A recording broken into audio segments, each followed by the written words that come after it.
Le vent hurlait ce soir-là comme une plainte venue des âges, glissant entre les pierres froides du cimetière Saint-Pierre, dans le New Jersey. La pluie tombait en fines lames, et la lune semblait s'effacer, avalée par les ombres affamées des cyprès. Je courais sur les sentiers de gravier, le souffle court, serrant dans ma main une vieille lampe de poche dont la lumière tremblante fendait l'obscurité comme une prière désespérée.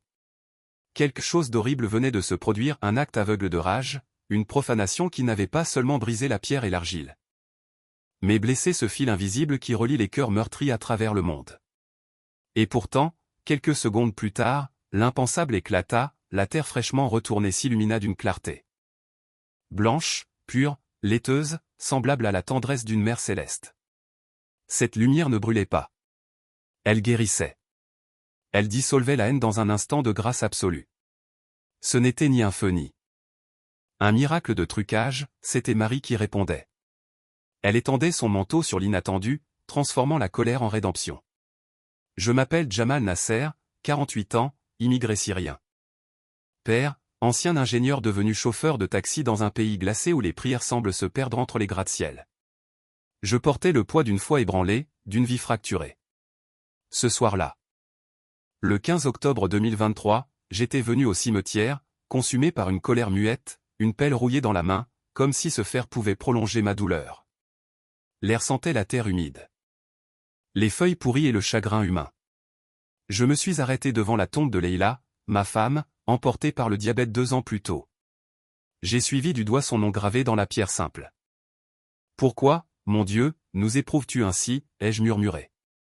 Les larmes brûlantes ont tracé des sillons dans ma barbe trempée. Mon misbah, ce chapelet d'ambre hérité de mon grand-père de Damas, roulait entre mes doigts calleux, marqué par le volant du taxi. Un silence épais m'entourait, mais quelque chose en moi bougeait et une voix intérieure, douce, presque féminine, me soufflait de partir. Mon cœur battait si fort qu'il me semblait entendre le sang cogner contre mes tempes. Pourquoi étais-je là? Que espérais-je en dérangeant les morts? Je me suis enfoncé dans le dédale des cyprès centenaires. Les pierres moussues semblaient chuchoter les noms d'immigrés comme moi, venus d'ailleurs pour rêver d'Amérique. Puis, soudain, devant la chapelle à ciel ouvert, je me suis figé. Elle était là. La statue de Notre-Dame de Fatima, toute de porcelaine blanche, drapée d'un voile bleu, les mains ouvertes dans un geste de bénédiction. Sous la lune, elle paraissait vivante. Presque humaine. Mais moi, je n'y voyais qu'un symbole d'hypocrisie. L'Amérique m'avait promis tant de choses et tout m'avait été repris, le travail, la dignité, le sentiment d'appartenance. Alors, j'ai craché à ses pieds. Tu n'as pas ta place ici, ai-je crié, la pelle levée au-dessus de ma tête. Allah Akbar. Non comme une prière, mais comme un cri de défi. Et soudain, une autre voix s'est élevée, plus intime, plus ancienne, arrête, Jamal. Le vent s'est tu. Le monde entier semblait suspendu dans le silence. Mais la rage m'aveuglait. J'ai frappé la terre. Encore. Encore. Chaque coup résonnait dans ma poitrine comme un tambour de guerre. Sous mes gestes, la boue giclait, collant à mes bottes, à ma peau, à mon âme. J'étais venu enterrer plus qu'une statue, j'étais venu enfouir ma douleur. À mesure que le trou prenait forme, mes pensées se sont ouvertes comme une plaie ancienne. Je revoyais Damas, avant la guerre. L'année 2010. J'étais un ingénieur de 33 ans, bâtisseur de ponts, fier de relier les quartiers divisés. Leila riait dans la cuisine, le parfum du mansaf emplissant la cour. Omar, 5 ans, jouait au ballon de chiffon, et la petite Hila, 3 ans, dormait la tête posée sur le genou de sa mère. Le muezzin appelait à la prière. Tout semblait éternel. Puis 2011 est arrivé. Le printemps arabe a soufflé comme une tempête de sable, balayant nos certitudes. Les bombes sont tombées sur Damas. Le père de Leila est mort dans un éclat de nuit. Omar hurlait de terreur. Nous avons fui, d'abord Alep, puis la frontière turque, serrant le Coran et le misbah. La traversée de la Méditerranée fut un enfer, vagues noires, gémissements, prières. Quand le bateau a touché la Grèce, nous n'étions plus qu'ombre. En 2015, l'Amérique nous a accueillis avec des formulaires et des regards méfiants. J'ai troqué mes plans de pont contre un taxi cabossé à Newark. Leïla cousait des hijabs pour survivre, mais le diabète a grignoté sa vie comme une rumeur lente. Sans assurance, chaque comprimé coûtait une prière. Les nuits se peuplaient de disputes murmurées. Jamal, pourquoi Dieu nous amène ici, si c'est pour nous laisser mourir? Je n'avais pas de réponse. Omar, adolescent, rentrait du lycée avec des bleus et des insultes, terroristes, bombes humaines. Et la petite Ila cachait ses larmes derrière son voile coloré. À la mosquée de Patterson, mes prières sonnaient creux, étouffées par le plafond de fer américain. Alors, la statue de Marie dans le cimetière est devenue mon ennemi. Je la voyais comme un affront, une idole dressée sur une terre où reposaient aussi des musulmans oubliés. La colère s'est nourrie de rumeurs. Ils bâtissent des chapelles pendant que nos mosquées mendient des dons. Et un jour, mon patron, un catholique irlandais, m'a licencié après Noël. Va prier ton Allah ailleurs, Jamal. Ce fut la dernière étincelle. Ce soir-là, l'appel tremblait dans mes mains. Le trot atteignait la profondeur du désespoir. J'ai ramassé mon chapelet tombé dans la boue, les perles d'ambre tièdes contre ma paume glacée. J'ai murmuré, Kulua à la huade. Mais les mots se sont brisés dans ma gorge. Alors, je l'ai vue autrement. Marie. Pas comme l'ennemi, mais comme celle dont le Coran lui-même parle, Marie, la plus pure des femmes, choisie au-dessus de toutes. Je me suis souvenu d'un vieil homme catholique que j'avais conduit un soir de pluie. Il m'avait tendu un chapelet. J'avais refusé. Elle intercède pour tous, même pour les perdus, avait-il dit. Et moi, j'étais perdu. La statue était lourde, plus que je ne l'imaginais. 50 livres peut-être. Mais surtout le poids des siècles de prières déposées à ses pieds. Je l'ai soulevée, les muscles tendus, la sueur coulant à mes yeux. Sous le halo doré qui ceignait son front, la lune s'est glissée. Un instant, dessinant un éclat comme une étoile filante. Son regard, baissé, semblait traverser ma colère pour atteindre quelque chose de plus ancien, de plus vrai. Tout s'arrête ce soir. Ai-je soufflé? Mais ma voix s'est perdue, avalée par le vent. Je l'ai descendue dans la fosse, doucement. Le froissement de son voile bleu contre la terre humide ressemblait au bruissement d'un vieux livre de prière. L'odeur de la boue montait, mêlée à celle des roses fanées d'un bouquet oublié. Et soudain, des souvenirs se sont mêlés à ses parfums, Leïla dans notre jardin de Damas. Riant parmi les abeilles, me tendant du miel doré sur le bout des doigts. Mes genoux ont cédé. J'ai glissé dans la boue, trempé, épuisé. Autour de moi, le cimetière semblait respirer. Chaque tombe exhalant la fatigue des siècles. Les voix de mes ancêtres, de mes amis morts, de Leïla, flottaient dans le vent. Reviens à la lumière, Habibi, murmurait-elle. Et alors? Le ciel s'est ouvert. Pas une ouverture visible, non. Une dilatation du silence. La pluie s'est changée en perles argentées suspendues dans l'air. La lumière a jailli du trou, pas violente, mais douce, enveloppante. Elle a coulé sur mes mains comme du lait tiède. Le visage de la Vierge s'est éclairé d'un éclat intérieur, une lueur vivante, qui ne venait ni de la lune ni du monde. J'ai senti ma poitrine s'alléger. Toute la haine, la fatigue, la solitude que j'avais traînée depuis Damas se dissolvaient dans cette clarté. J'ai posé ma main sur le cœur. Pardonne-moi. Ai-je murmuré, sans même savoir à qui je parlais, à Dieu, à Marie, à Leïla, à moi-même. Le vent s'est remis à souffler, mais différemment. Il ne gémissait plus. Il chantait. Et la lumière, lentement, a reflué, s'enfonçant dans la terre comme si elle y semait quelque chose. Je suis resté là longtemps, agenouillé, jusqu'à ce que l'aube blanchisse l'horizon de Newark. Le sol exhalait. Encore la chaleur de ce miracle discret. Depuis ce jour, je ne suis plus le même homme. Je continue de conduire mon taxi, de déposer des étrangers aux aéroports, de prier dans la discrétion d'un silence retrouvé. Mais chaque fois que je passe devant Saint-Pierre, je ralentis. Sous les arbres noirs, la statue est toujours là. Restaurée. Blanche. Paisible. Et quand la pluie tombe, il me semble qu'elle sourit. Alors je comprends. Il ne s'agissait pas d'une apparition destinée à convertir, mais d'un appel à guérir. Le pont que je cherchais à construire entre les mondes existait. Déjà, tissé de compassion et de pardon. Moi, Jamal Nasser, bâtisseur d'hier et chauffeur d'aujourd'hui, j'ai vu la lumière descendre sur la boue. Et j'ai compris que la foi n'a ni langue, ni frontière, ni forme, seulement un cœur qui écoute. La lumière sous la terre. La rosée exhalait un parfum sucré qui envahissait mes narines, se mêlant à la puanteur de décomposition s'échappant des bords du trou. C'était une symphonie olfactive, un étrange mariage de vie et de mort. Dans cet équilibre précaire, une tension sacrée montait en moi, comme une vague spirituelle prête à se briser. Une ascension me tirant de l'abîme de la rage vers un plateau d'incertitude, là où des prières fragmentées s'entremêlaient comme des racines exposées. Allahumma inni aluka alafia. Ô Dieu! Je te demande le bien-être.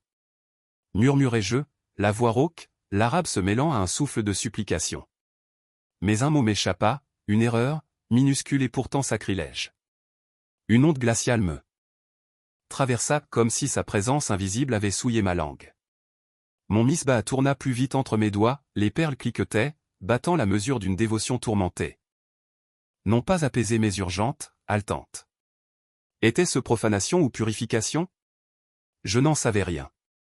Le vent s'arrêta, suspendant son souffle avant de reprendre, chaud, chargé de feuilles mortes qui dansaient autour du trou comme des confettis d'un funèbre carnaval inversé. Une caresse glacée effleura ma nuque, peut-être le voile d'un esprit, peut-être mon imagination. Mes doigts touchèrent son visage une dernière fois, la porcelaine, lisse sous la crasse, évoqua le frondila que j'embrassais avant l'école, un geste de protection maternelle qu'elle-même m'avait appris. C'est de la folie, soufflai-je intérieurement, le cœur battant comme un tambour de guerre. Pourtant, l'ascension intérieure continuait. Chaque sens s'aiguisait, me poussant jusqu'à la frontière du sacré, là où la fureur se dissout dans la quête d'intercession et une prière au-delà des noms divins. Le trou l'engloutissait peu à peu, je reculais, prêt à lancer la première poignée de terre. Mais le poids demeurait, non plus dans mes bras, mais dans mon âme, un fardeau promettant la transformation, si j'osais le porter au-delà de l'acte. Le vent se leva, apportant un grondement sourd. Une vibration d'avant-révélation. Je restais figé, la pelle en main, tremblant de cette imminence irréversible. La statue reposait maintenant au fond du trou, offrande récalcitrante au ventre de la terre. Je m'accroupis au bord, mes mains tremblaient au-dessus du monticule de terre humide, mêlé de pierres et de racines tordues comme des doigts accusateurs surgissant du sol. L'air de minuit. À New Jersey, s'était figé, lourd d'humidité qui s'accrochait à ma peau comme un linceul mouillé. La puanteur de décomposition se mêlait à l'odeur métallique de la pelle dont le manche fendu blessait mes paumes en sueur.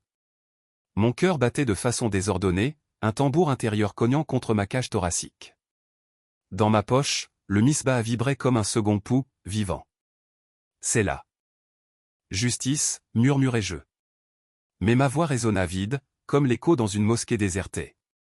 Là-bas, dans le trou, la statue à peine visible, sa robe bleue se détachant faiblement contre la boue, semblait me fixer, les yeux mi-clos, silencieux, jugeant au-delà de la haine qui m'avait conduit ici. Je me redressai lentement, les genoux craquant sous le poids de 48 années d'exil et de perte. La pelle mordit la terre avec un bruit humide, vorace.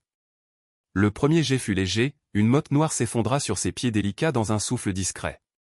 La poussière monta, flottant dans le rayon lunaire comme des esprits libérés. Chaque grain tombant sur elle était un acte de profanation. Je vis, dans mon esprit, la pureté souillée, la poudre adhérant à ses pieds. Immaculée, la robe bleue se teintant de brun, la sainteté engloutie dans la boue. Pour les marches, pour les nuits sans médicaments, dit là. Ma voix se brisa. Le second jet recouvrit ses chevilles, puis ses genoux. La sueur ruisselait, salée, brûlant mes yeux.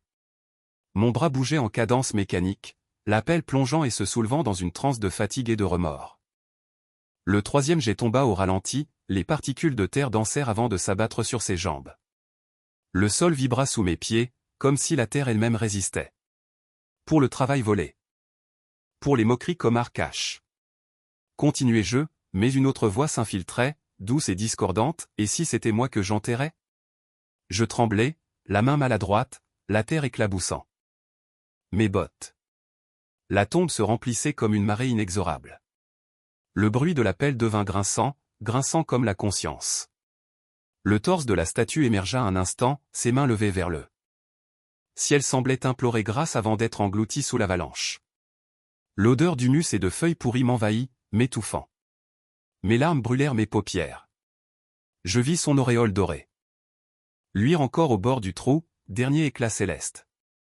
Sur la 8e pelletée, la terre devint dure, il fallut me pencher, dos courbé, muscles en feu. Le souffle court, j'entendais la symphonie. Macabre, l'appel, la terre, les feuilles, et ce parfum de jasmin venu de nulle part, celui du jardin de Leila, à Damas. Dans ma tête, un dialogue éclaté, cela libère Omar, cela délivre Leila d'eux. La peur, puis, une réplique, mais le Coran dit, nulle contrainte en religion. Une fissure se forma en moi. Les grains tombèrent comme des larmes sur la poitrine de la statue, dessinant des veines. Sombre sur le cœur moulé. À la 10e pelletée, il ne restait presque rien. Son visage, calme, les lèvres entr'ouvertes dans un sourire de miséricorde, fut englouti peu à peu. La terre gagna ses joues, son front, puis la lumière s'éteignit dans ses yeux. J'écrasai les bords du trou de mes bottes, la boue éclatant sous mon talon, libérant des bulles d'air qui montaient avec un soupir fétide. Puis tout s'arrêta. 12 secondes. Le temps se suspendit et l'impossible advint. Une lueur monta de la terre fraîche. Pas une flamme, mais un souffle de lumière blanche, nacré, pulsant. Doucement. L'air se réchauffa, la puanteur se dissipa, remplacée par un parfum d'encens et de rose. La terre vibra non de colère, mais de naissance. Des fissures minuscules s'ouvrirent. L'essence échappait des rayons d'encens comme des lucioles. Je lâchai la pelle, elle tomba dans un bruit sourd. En reculant, je butai contre une pierre tombale, froide contre mon dos. La lumière grandissait, jaillissant du sol comme une plante céleste. Et, dans un éclair intérieur, je la vis à la statue, non plus de porcelaine, mais vivante, faite de chair lumineuse. Marie me regardait. Ses yeux voyaient au-delà de ma barbe sale, au-delà de la boue, ils voyaient Jamal, l'homme brisé de Damas et du New Jersey. La ilaha Allah. Balbutiai-je. Tombant à genoux dans l'herbe trempée. Le misbah glissa de ma poche, roulant jusqu'au bord de la lumière, les perles y brillèrent comme des étoiles tombées. La chaleur toucha mon visage. Mes larmes se mêlèrent à la rosée. Et le bourdonnement devint chant, un mélange d'Adam et de chorale grégorien, fusion improbable emplissant ma poitrine. La haine fondit comme brouillard au soleil. Ce n'était pas une illusion. C'était une réponse. Une miséricorde. La tombe que j'avais creusée devenait un berceau de grâce. Et moi, fossoyeur de ma foi, renaissais au bord du miracle. La lumière pulsa au rythme de mon souffle apaisé. Elle baignait le cimetière d'un éclat purificateur. J'étendis la main, mes doigts touchèrent la terre encore chaude, vivante, palpitante comme un cœur maternel. Le vent reprit, doux, charriant des pétales invisibles. Seul mon sanglot troubla le silence, un sanglot qui se fit prière. L'acte de fureur s'achevait non en victoire, mais en abandon. La lumière se déploya encore, douce, lente, comme des pétales d'aube. Sous mes yeux, la terre s'ouvrit, des filaments lumineux s'y tissaient, pareils à des racines d'arbres sacrés. À genoux dans l'herbe trempée de Saint-Pierre, je sentis la chaleur s'étendre dans la nuit du New Jersey, dissipant le froid mordant. Ce n'était pas une lueur dure, mais un rayonnement maternel. Apaisant. Mon cœur, jusque-là galopant, retrouva une cadence paisible, comme bercé par une main invisible. L'odeur de décomposition s'effaça, remplacée par un parfum de musc et de rose sauvage. Celui des jardins de Damas où Ila et moi avions juré de nous aimer sous les étoiles. La lumière ne se contenta pas d'éclairer la tombe. Elle déborda, coulant comme une rivière de miséricorde le long. Des cyprès, transformant leurs aiguilles en argent.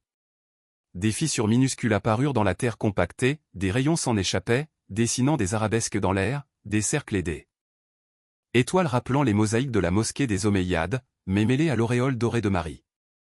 Un bourdonnement grave, presque inaudible, emplissait l'air, un mélange de ronronnement et de prière, une symphonie d'âme. La lumière tissait devant moi une parabole silencieuse, la tombe devenait un ventre retourné, la terre, jadis dévoreuse, redevenait mère. La statue renaissait non en vengeance, mais en pardon. Ya Rab, si c'est ta volonté, montre-moi le chemin. Dis-je d'une voix tremblante. La lumière répondit par une pulsation plus forte, un battement d'amour. Alors les visions vinrent. Pas des hallucinations, mais des tableaux tissés par la lumière. Je vis Leila, non pas l'épouse malade que j'avais perdue, mais la femme rajeunie, debout dans un jardin où les oliviers syriens s'enlaçaient aux vignes portugaises. Omar et Hila couraient, riant, les foulards colorés flottant comme des drapeaux de paix. Le parfum du jasmin se mêlait à l'encens d'église. Et Marie apparut auprès d'Hila non rivale, mais sœurs leurs mains jointes en cercle, leurs prières tombant comme une pluie bienfaisante. Pourquoi moi, Jamal, le brisé? Demandai-je. La lumière se concentra, dévoilant un souvenir, Hila, 10 ans, ramassant un chapelet perdu après une émeute à Damas, le rendant à une vieille religieuse en pleurs. Pour la première fois, j'avais vu le lien entre le Dieu de Mohammed et celui de Jésus. Alors, la lumière s'élargit. Le trou devint source. Des fleurs jaillirent et des chèvrefeuilles blancs ouvrant leurs corolles dans un souffle. Le pollen flotta comme une pluie d'or. Des papillons nocturnes apparurent, dansant autour de la lumière. Et moi, Jamal Nasser, agenouillé au milieu du cimetière, compris enfin. Ce que j'avais voulu enterrer, c'était la haine. Et ce qui avait germé à la place, c'était la grâce. Révélation à Saint Peter, la lumière de Mariam. Cette révélation poétique érigea un pont d'intimité. Le divin n'était plus un juge lointain, mais un compagnon proche, dialoguant par la lumière. Elle effleurait mes vêtements, séchant la sueur et la boue en motifs cristallins. Comme si elle me revêtait à nouveau de pureté. Je posai les doigts sur le monticule de terre. Sous eux, je sentis un battement, non pas la froideur de la mort, mais la tiédeur d'un ventre fécond. La promesse que ce que j'avais enseveli dans le désespoir renaîtrait dans la dévotion. Et confiance, semblait murmurer la voix. La lumière ne détruit pas. Elle révèle ce qui a toujours été. Alors une vision s'ouvrit, ma famille, réunie dans la mosquée de Patterson.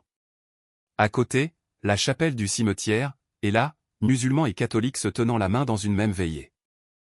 Des prières arabes et latines s'élevaient, fusionnant en un chant unique.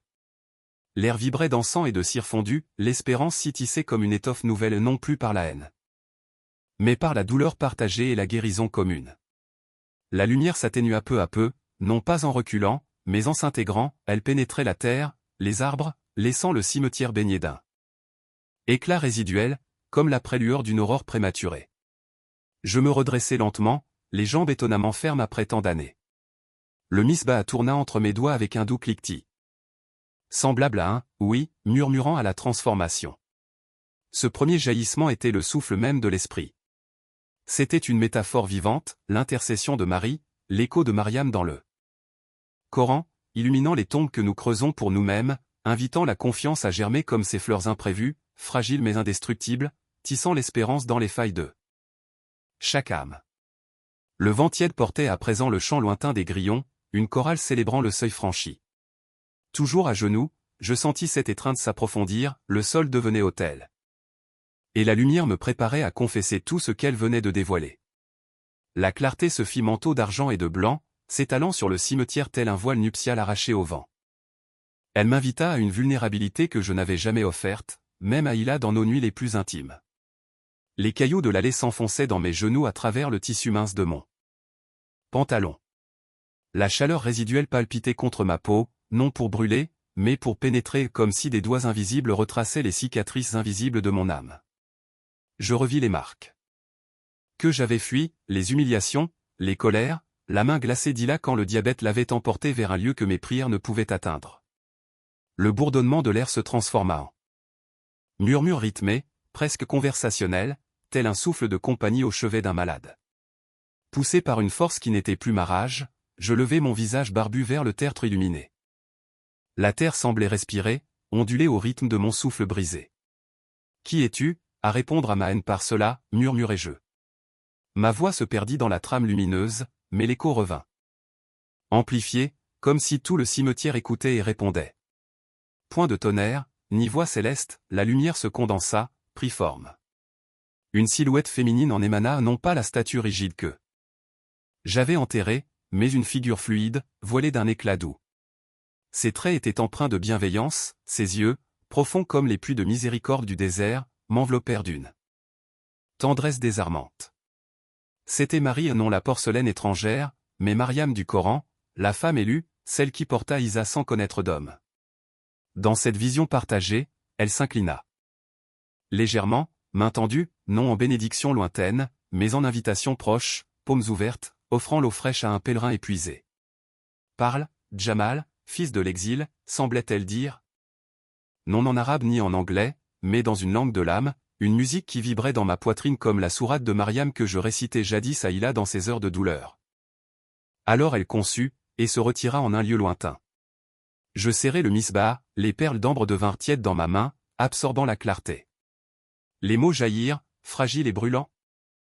Je suis venu pour détruire, pour venger ces nuits passées à conduire un taxi dans des rues qui me regardaient comme un voleur. Ma voix trembla. Les larmes tracèrent des sillons propres sur mon visage poussiéreux. Elles tombèrent sur la terre, nourrissant des chèvrefeuilles blancs comme d'une rosée sacrée. Léla a souffert, dis-je. Et je t'ai blâmé, vous tous qui priez les statues. Pendant que nos mosquées mendient. Omar rentre de l'école, les yeux baissés, on l'appelle terroriste. Il cache son hijab dans le placard, craignant les murmures. Moi, qui bâtissais des ponts à Damas pour unir les rives divisées, je n'ai su couvrir des habillements moi-même. La lumière répondit d'une onde tiède, enveloppant mes épaules voûtées. Le poids s'allégea, comme si une mer me couvrait d'un châle de laine. La silhouette pencha la tête, écoutant non seulement mes mots, mais aussi les silences entre les prières, ses regrets murmurés pour la santé de Léla. Ses remords de n'avoir pas tenu la main d'Ila plus fort à l'hôpital, ses peurs de transmettre ma rage à mes enfants. Notre dialogue se tissa dans une réciprocité vulnérable. J'offrais, elle recevait. Et de cet échange naissait un tissage invisible de pardon. Et qu'as-tu enfoui en moi, Marie, à part la terre, demandai-je. Ma voix se raffermit, fluide comme le barada après la pluie. Le Coran te nomme pure, choisie entre toutes les femmes. Mère du prophète qui guérit les aveugles et les lépreux. Pourquoi t'ai-je vu comme une ennemie, alors qu'Isa est ton fils? Et aussi notre messager? Je me rappelais les lectures clandestines dans mon taxi arrêté au feu rouge, feuilletant des traductions interdites, cherchant en secret le lien de nos histoires. Toi. Fuyant en Égypte avec ton fils, comme moi fuyant la Syrie avec Omar et Hila. La lumière dansa, traçant des arcs qui formaient des images fugitives, Léla souriante, tendant la main à la silhouette de Marie, leurs paumes se touchant dans une foi commune. Là, le pardon prit corps, une leçon tangible que la haine brûle les ponts, mais que la miséricorde les reconstruit avec des rayons. Je me penchai, main tendue vers le bord de la clarté, sentant dans mes doigts un picotement comme l'électricité d'une étreinte trop longtemps refusée. Pardonne-moi, Mariam, soufflai-je. J'étais le blessé qui blesse. Le père qui protège à coups de poing plutôt qu'à coups de prière. Hila me disait, Jamal, la haine creuse des tombes, l'amour les éclaire. Je n'ai compris que. Maintenant, grâce à ta lumière. La silhouette s'approcha, sans me toucher. Son parfum de rose et de myrrhe remplit l'air. Et une paix descendit, non en mots, mais en un flux de douceur. Des visions défilèrent, Omar riant sur un terrain de football américain. Léla dansant la dabkeh avec des amis de toute confession. Une mosquée abritant une chapelle, prière entremêlée comme des rivières convergentes. Le pardon commence en toi, souffla la voix intérieure. Plante-le, et tu récolteras l'unité que Dieu promet aux justes. Je pleurai à nouveau, non de douleur, mais de libération. Chaque perle du misbah devint un pas sur le sentier du pardon. Et la lumière fit de l'ombre une alliée. Là, dans ce dialogue illuminé, la haine s'effaça comme une ombre au soleil. Le vent. La silhouette se dissout, laissant derrière elle un écho paisible, s'installant dans ma poitrine comme un hôte bienvenu. Je me relevai lentement. Le poids de la pelle abandonnée sembla celui d'un ancien moi. Le cimetière, baigné de cette lumière résiduelle, devint un sanctuaire. À l'horizon, la brume se teintait de rose. Les confessions de la nuit cédaient la place à la miséricorde du jour. La silhouette de Mariam se dissipa comme une brume à l'aube, laissant non un vide, mais une pulsation vive, celle d'un cœur universel. Le tertre, désormais autel improvisé, vibrait comme un cœur plus vaste. Mes jambes tremblaient, mais ce n'était plus la faiblesse, c'était l'ascension. Le sol sous mes bottes devenait échelle vers des royaumes où Coran et Évangile s'enlacent dans un même parchemin de lumière. Le murmure de l'air se transforma en chant éthéré, appel du muezzin et psaume grégorien s'entremêlant, symphonie de prière que l'on n'entend pas seulement avec les oreilles, mais avec le sang. Le cimetière s'effaça, remplacé par une vision cosmique, les pierres tombales des immigrés musulmanes, catholiques, juives se dressant non comme des sépultures froides, mais comme des colonnes d'un temple infini, enlacées de vignes d'or. Des lotus et des roses d'épines poussaient côte à côte, symbole d'une foi aux racines communes. Au centre, la tombe illuminée se déploya en mandala vivant, mosaïque de saphir et d'ambre, rappelant à la fois Al-Aqsa et Chartres. Là, Marie apparut, non plus statue profanée, mais splendeur vivante.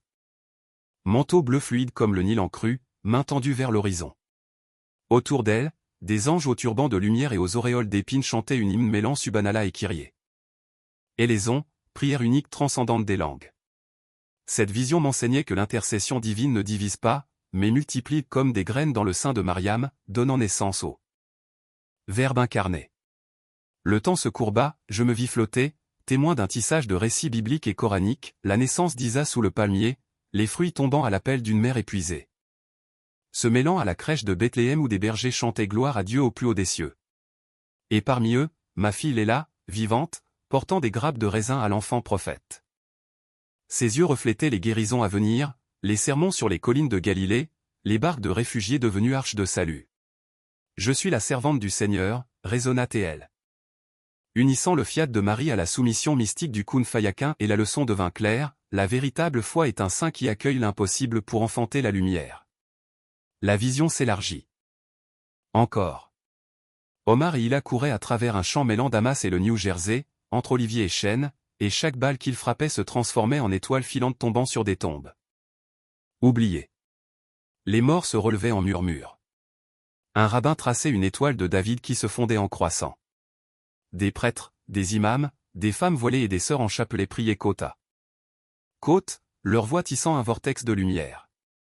Et là, au centre, Muhammad, prophète de miséricorde, et Pierre, apôtre des clés, s'inclinèrent ensemble devant Mariam, pont du Coran, exalté au-dessus des femmes.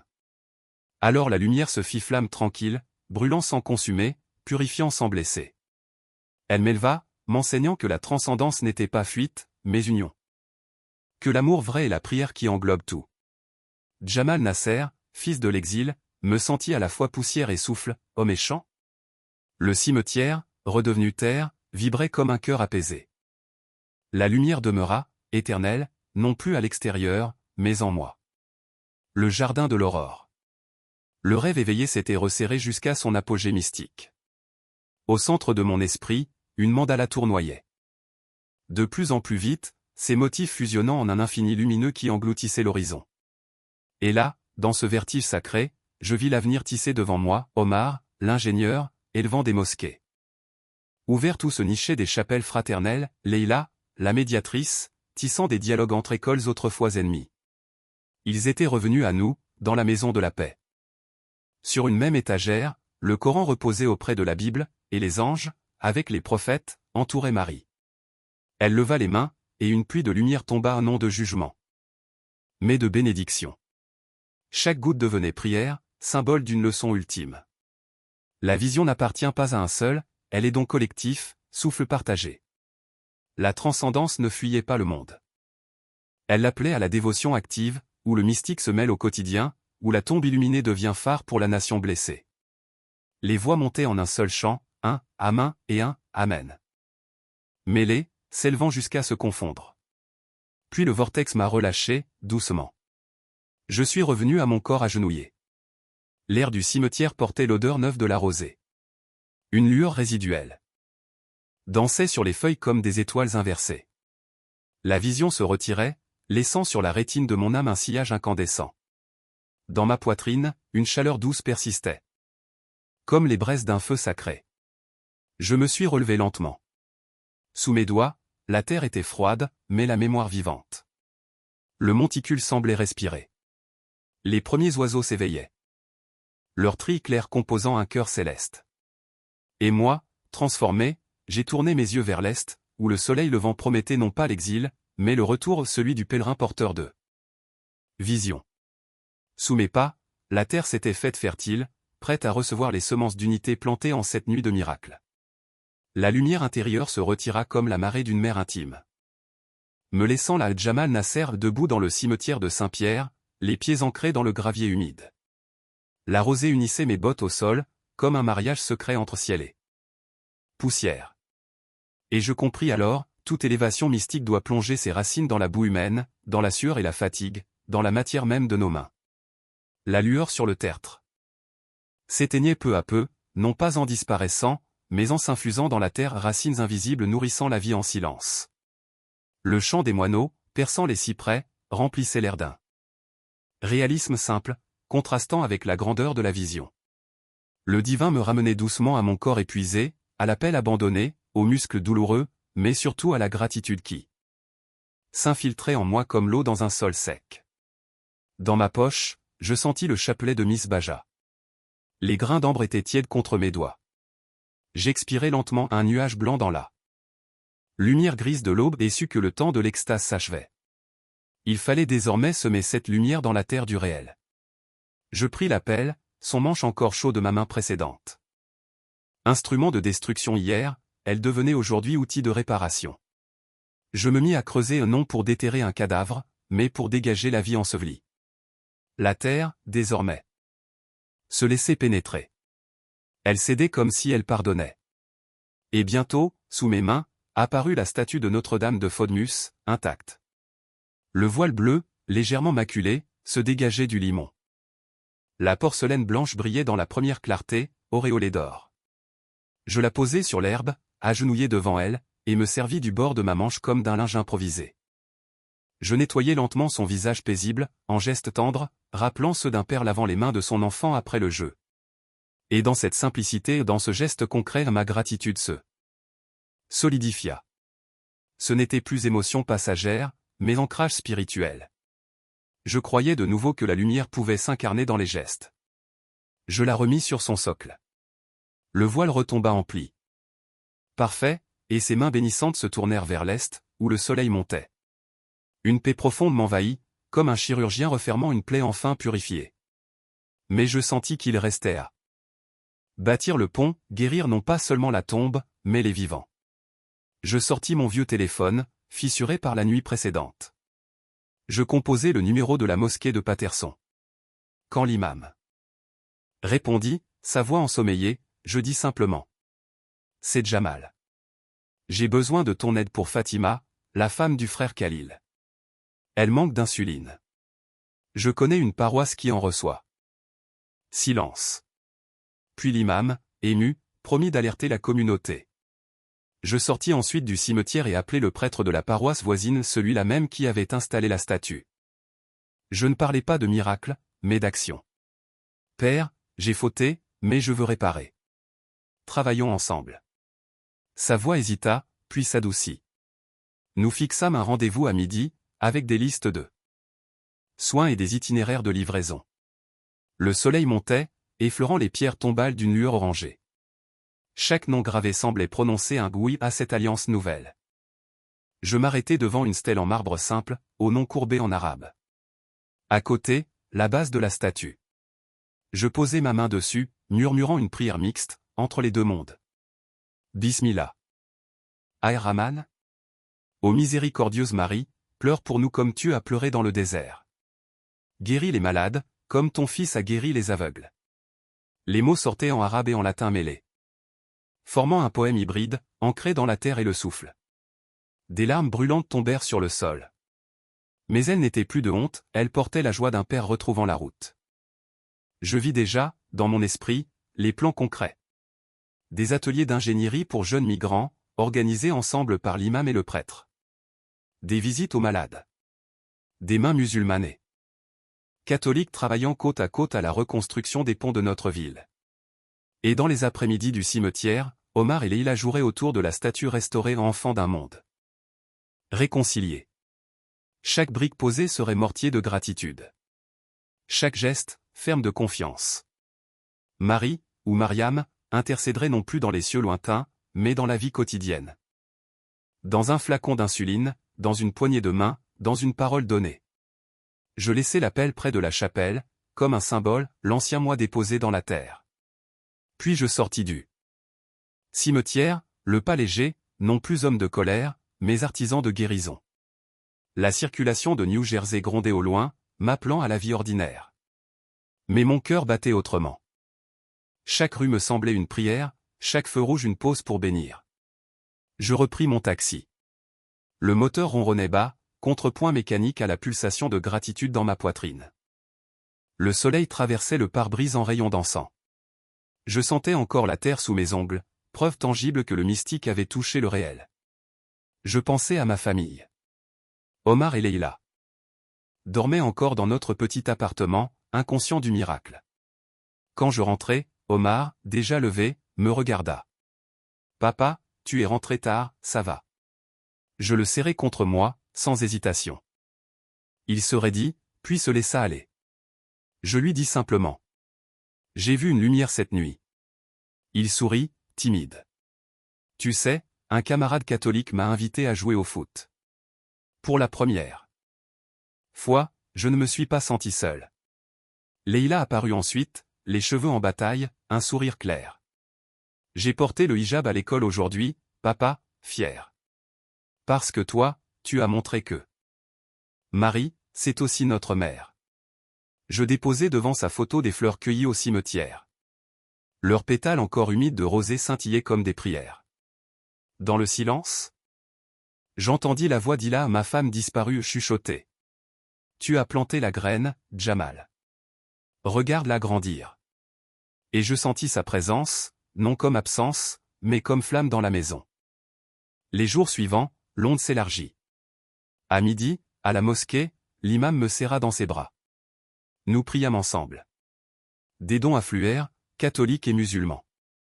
Les malades reçurent médicaments et visites. La nuit, nous allumâmes des bougies dans le cimetière, récitant à deux voix, l'Adam et le « Je vous salue Marie ». L'air vibrait d'une ferveur mêlée, si pure qu'elle dissipait jusqu'aux vieilles rancunes. Les journaux locaux parlèrent d'un « miracle d'unité ». Mais je savais que ce n'était pas un prodige tombé du ciel, c'était le fruit d'un cœur qui avait cessé de haïr. Le prêtre, dans son homélie du dimanche, raconta. Un frère musulman a enterré Notre-Dame, mais elle a rallumé sa lumière. Et la lumière s'était mise à courir de Fatima guérie dans son lit. Jusqu'à l'infirmière latine récitant un rosaire, jusqu'aux enfants dessinant ensemble à l'école. Un parfum d'espoir flottait sur la ville, comme du jasmin après la pluie. Et le soir, quand je repris mon taxi, je vis le soleil se coucher sur les toits de Patterson. Les teintes du ciel rappelaient celles de l'aube où tout avait commencé. Je pensais, rien n'est perdu quand la grâce s'enracine dans la terre. Ce n'est pas la mort qui ensevelit, c'est la haine. Mais si tu l'enterres, Marie fera jaillir de ton sol brûlé une lumière nouvelle. Alors, mes amis, croyez avec moi. Enterrez vos haines, et laissez la mer de miséricorde illuminer vos nuits. Priez, non pour fuir le monde, mais pour le guérir. Bismillah. Je vous salue, Marie, pleine de grâce. Le Seigneur est avec vous. Et dans cette prière unie, qu'aucune frontière ne sépare. La lumière dansa à nouveau comme à l'aube, sur la terre bénie de Saint-Pierre.